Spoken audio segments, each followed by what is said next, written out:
Originally, I knew from the start that I wanted to incorporate my love of music, hence Arts Against Addiction, but I didn't really know exactly what that would look like. I didn't know if it would be like just a showcase. I didn't know if I wanted it to be a worship night, and originally I wrestled a lot with the idea of how much money I would want to raise because, you know, I was 14 when I was planning all of this, so I had no concept of money whatsoever.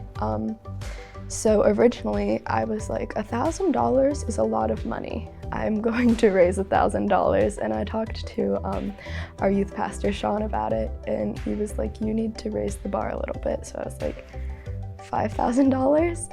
And he was like, you need to choose something that if you hit that goal, you know it only happened because God was at work.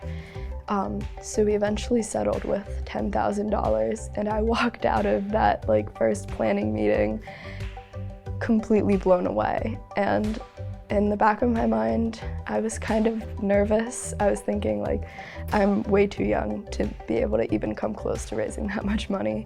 But there was another side of me that thought hey, I mean, God is behind this. This is for God. So no matter what happens, it's gonna be okay.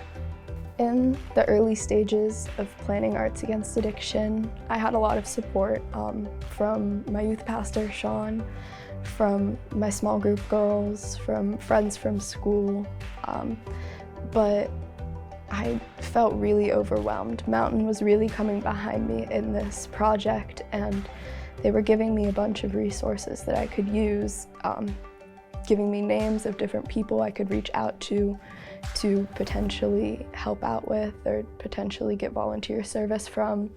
But there was still that overarching fear that I wasn't good enough. I wasn't special enough. I wasn't old enough to be doing any of this work. I thought that this was a grown-up's job. I was just a little girl with big dreams.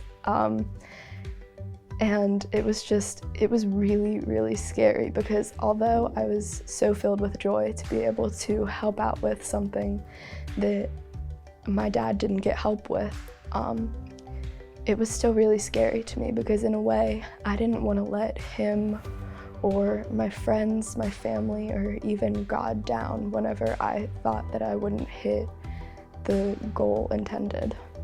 I think early on, I toyed with the idea of giving it to different research programs for addiction statistics, or maybe donating to a house where people go to recover for recovering addicts.